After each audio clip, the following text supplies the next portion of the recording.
I remember the first time Linda made me feel small. It was at a family dinner a month after our wedding. She looked at my dress and said it wasn't something a Reed wife would wear. Jason just laughed it off and told me not to take it personally. I convinced myself she would warm up to me with time. I kept trying to be respectful, hoping she would see I wasn't her enemy. Instead, the more I tried, the more she pushed. Jason and I had a small house outside Boston. I helped pay the mortgage and handled most of the bills because I believed marriage was about teamwork. He used to appreciate that.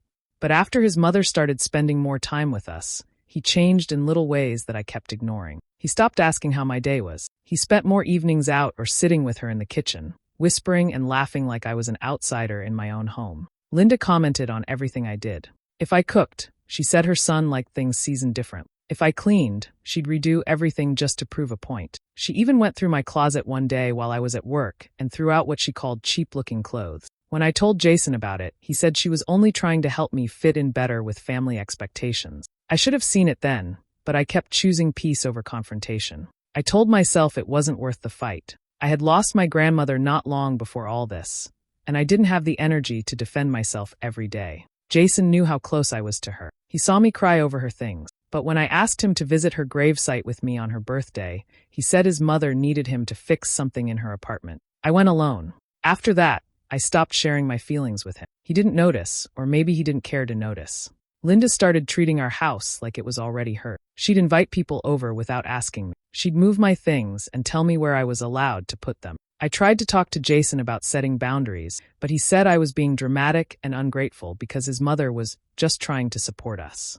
It got worse when Linda hinted that I couldn't give Jason what a real wife should. I didn't even know what she meant by that, but it stayed in my head for days. She criticized my job, saying nurses work too much and don't make enough to matter. She said I should quit and let Jason be the provider. When I told her I loved what I did, she said, "Women only work when their husbands can't handle responsibility." I started staying late at work, just to avoid the tension at home. Each time I walked through the door, I braced myself. Sometimes Linda would be sitting in the living room like she owned the place. Sometimes Jason would argue with me over things she brought up while I was gone. I felt like I was slowly disappearing from my own life. I held on because I believed marriage meant trying. I didn't know then just how far they were willing to go to push me out completely. When I first met Jason, I was working long shifts at the children's hospital. I wasn't looking for a relationship, but he came into my life so smoothly it felt natural. He brought me coffee on my breaks, asked about my day, and never made me feel like my job was an inconvenience. He used to say he admired how dedicated I was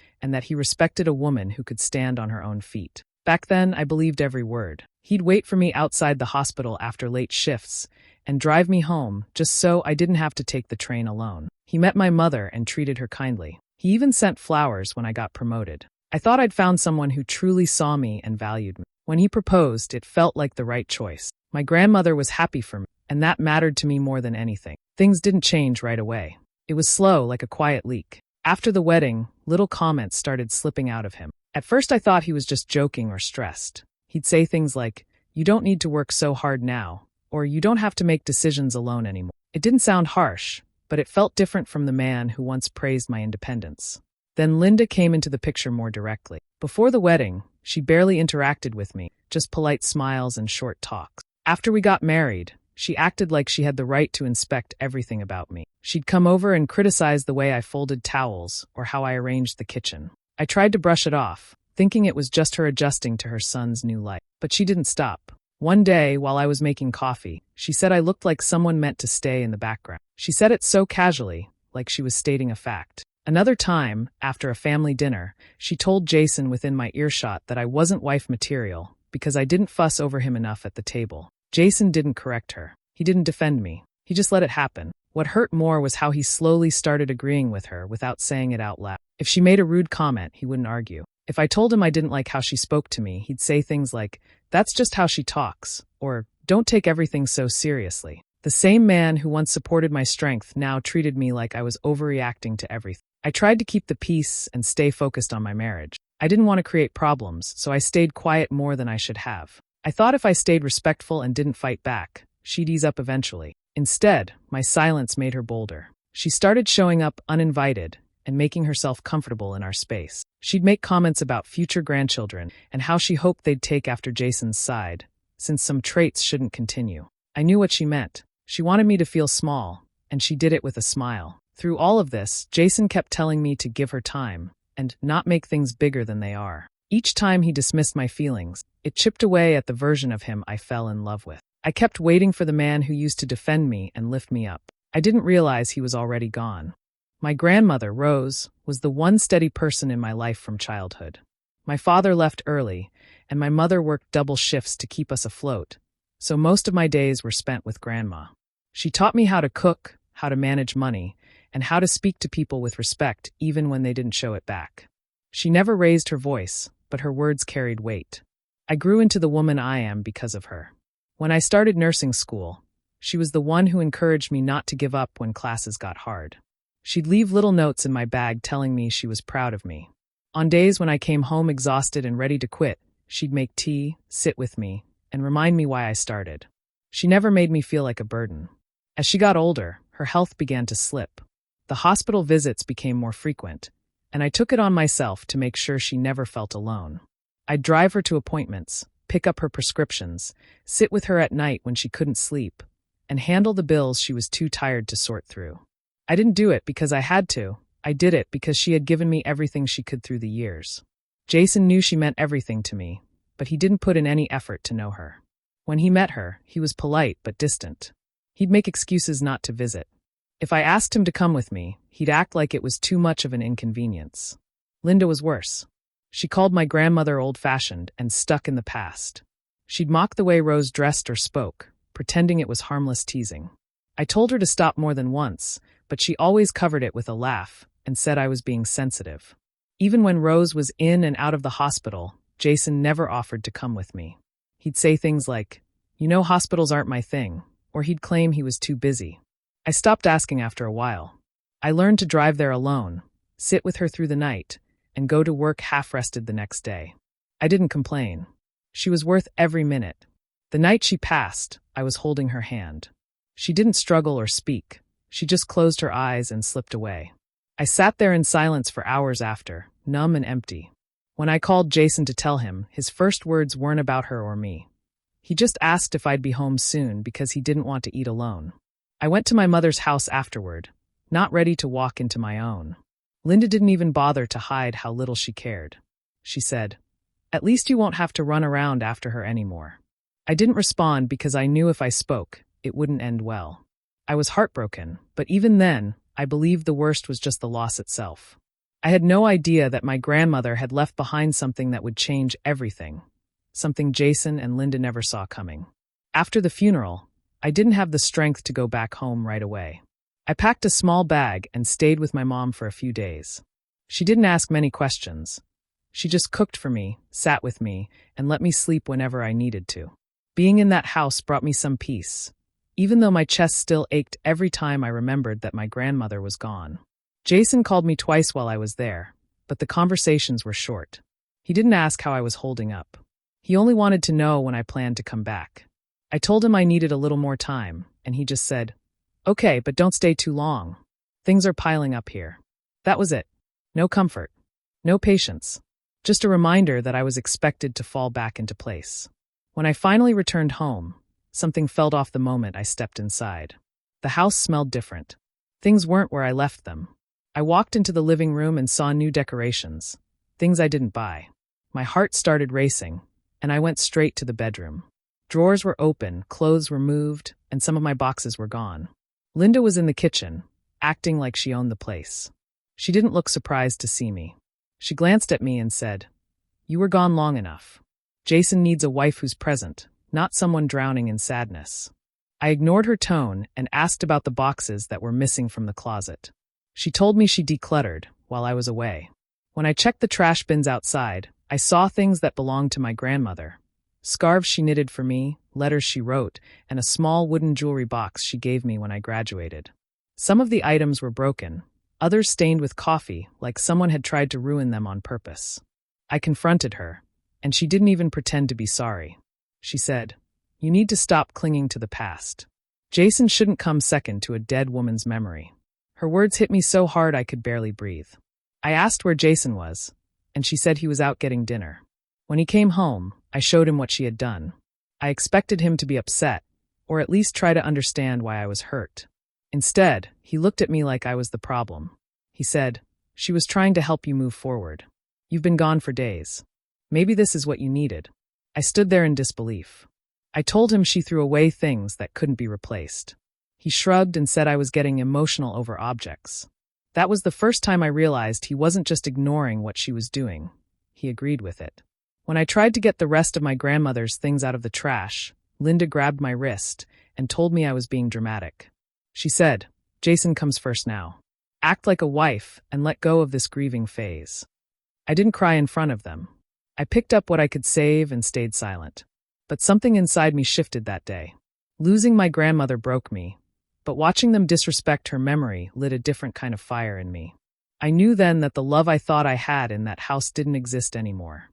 Not long after the incident with my grandmother's things, the pressure in the house became harder to ignore. Linda had practically made herself a permanent fixture in our lives. She acted like my presence was optional, and Jason didn't do anything to stop her. One evening, while I was cleaning up after dinner, Jason brought up something that caught me off guard. He said he thought it might be time for me to quit my job. At first, I thought he was joking. I asked him why he would even suggest that.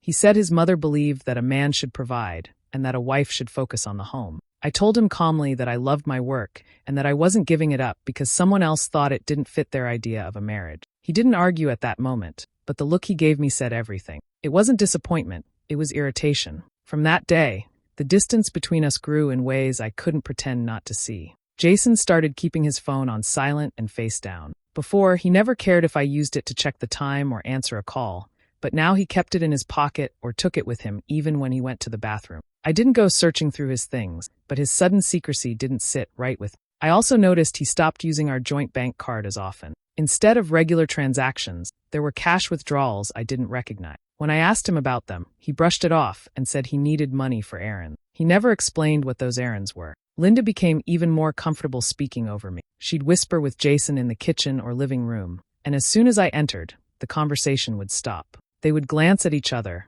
and then change the subject to something unimportant. It was obvious they were hiding something, but I didn't know what.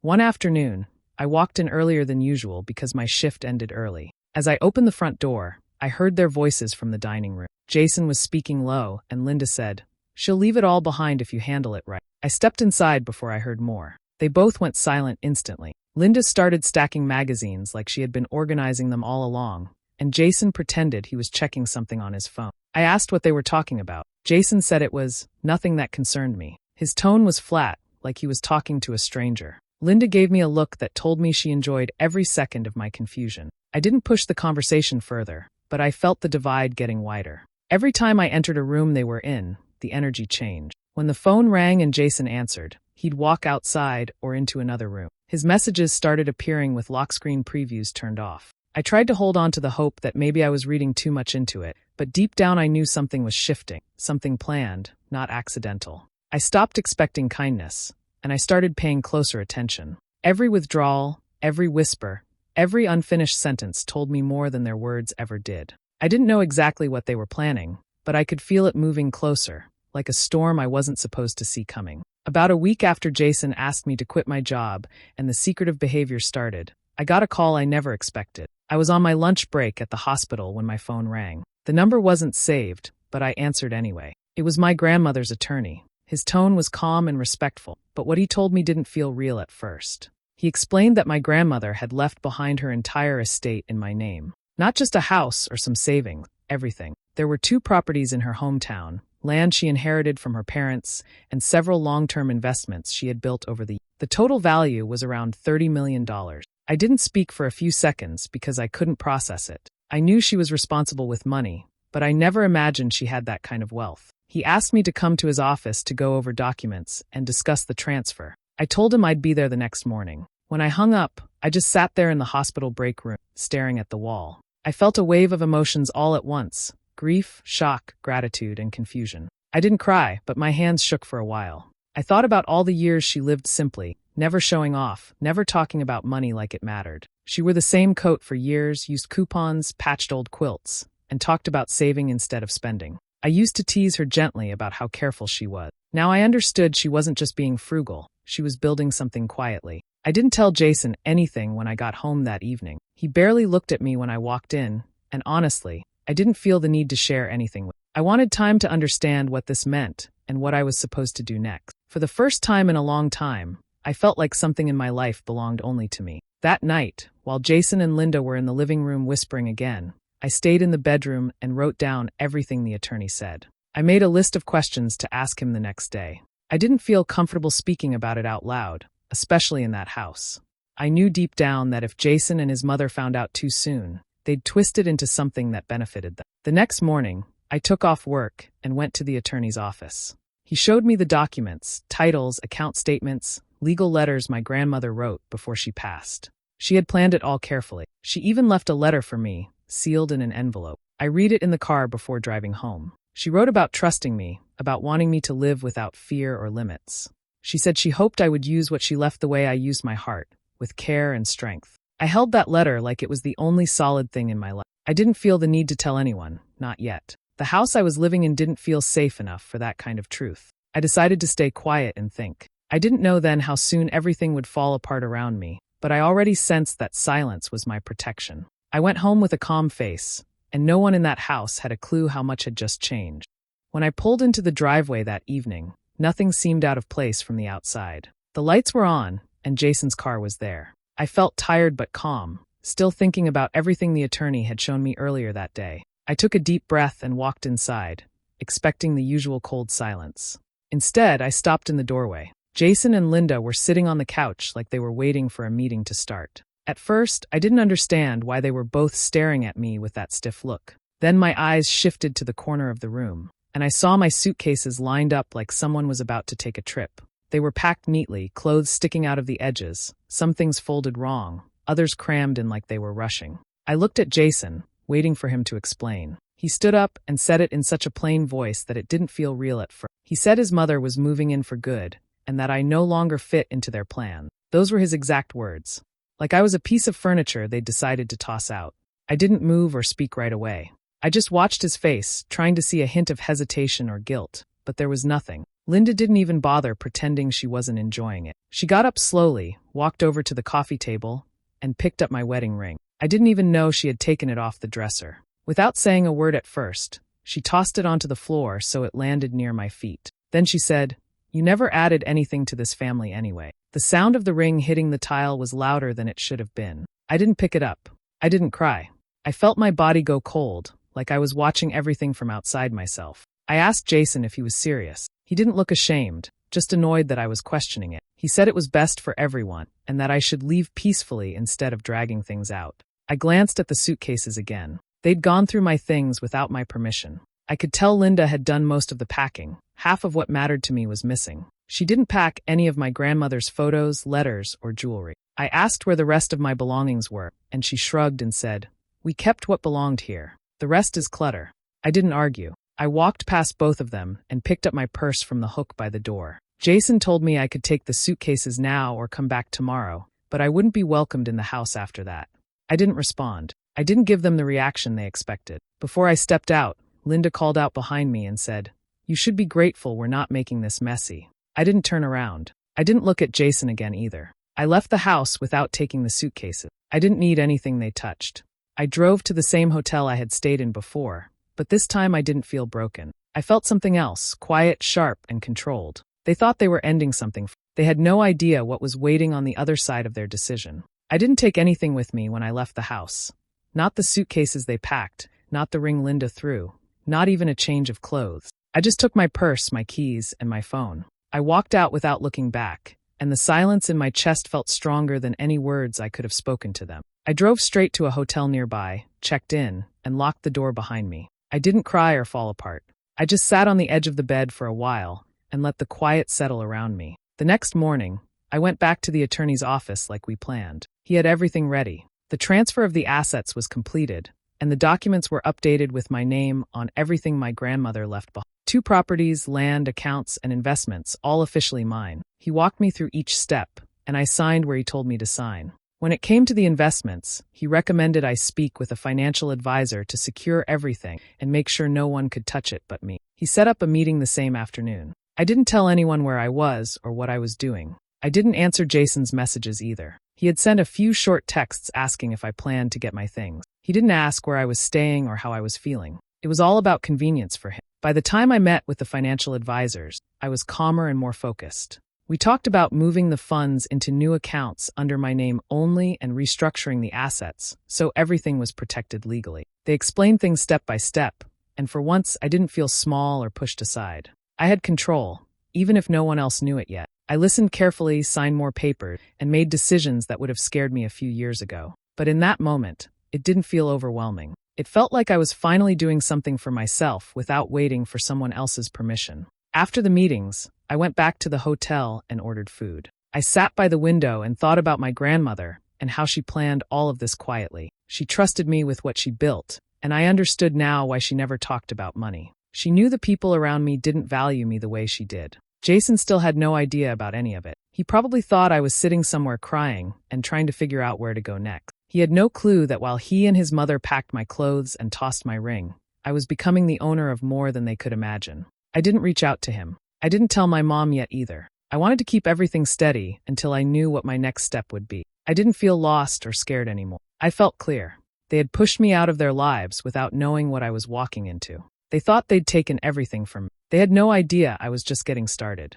Within a few days, I met with a new attorney and explained everything to him. I told him I wanted a divorce and that I didn't plan to waste any time. He asked for the details, and I gave him the facts calmly. No drama, no long stories. He started the paperwork right away and made sure everything was filed properly, so there would be no delays. While he handled the legal side, I went to the bank and removed Jason's access to our joint accounts. Most of the money in there had come from my salary anyway, and I wasn't going to let him or Linda touch a cent now that they pushed me out. The accounts were frozen to him, and new ones were opened in my name only. I didn't leave anything behind for them to use. The house was another issue I settled quickly. Even though Jason liked to act as if it was his family home, I was the one who paid the mortgage from the beginning. My income covered the down payment, the monthly bills, and the upkeep. My name was the one on the deed. My attorney confirmed that I had every right to make decisions about the property, so I put it up for sale immediately. The real estate agent arranged the listing and started the process before Jason even realized what was happening. I didn't warn him,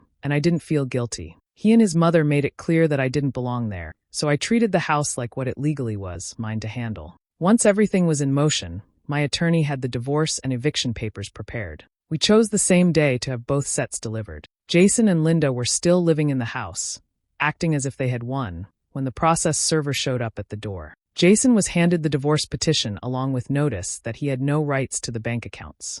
Linda received the eviction notice with a deadline to leave the property. Their names were on nothing. They had no claim to the house, no access to the money, and no control over my decisions. I didn't go there myself to see their reaction. I didn't call, text, or argue. I stayed in the hotel and waited for my attorney to confirm that the documents were delivered. When he told me it was done, I simply said thank you and went on with my day. There was no satisfaction in getting revenge. What I felt was relief. They pushed me out thinking I had nowhere to go and nothing to offer. They believed they could decide my place in their lives and shut the door behind me. But now the door they tried to close on me was closing on them instead. They were being removed from the house they tried to keep me out of, and the divorce they thought I wouldn't dare to file had already begun before they even knew it. I didn't yell, fight, or return to explain myself. I let the papers speak for me. After the papers were served, everything started to unravel on their side. Linda was the first to call. She didn't ask what happened or try to understand anything. She went straight into shouting, saying I had destroyed their lives and left them with nothing. She blamed me for the house being sold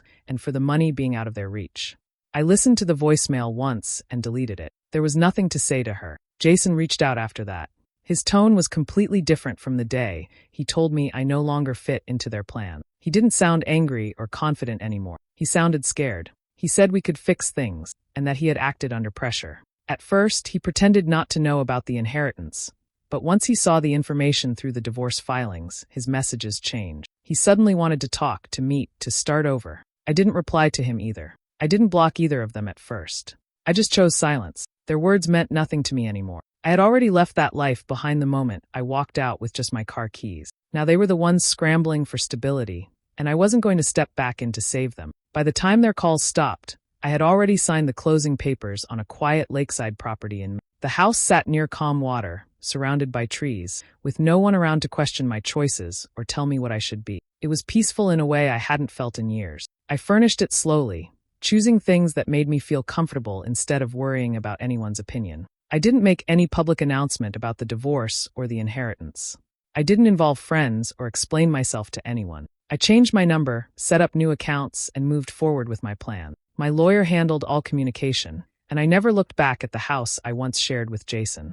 As for Jason and Linda, they were left with exactly what they tried to force on me, the suitcases they packed. No house, no money, no title, no control. The home was sold, and the proceeds were mine. They had to move out and find somewhere else to stay. Whatever story they told people didn't matter to me anymore. I didn't get satisfaction from their downfall, but I also didn't feel guilt. They made choices based on greed and disrespect, assuming I had nothing to offer and nowhere to go. They pushed me aside thinking they were winning something. In the end, I built a new life without them, a life they never imagined I could have. I spent my mornings by the water, made plans for my future, and focused on my own peace.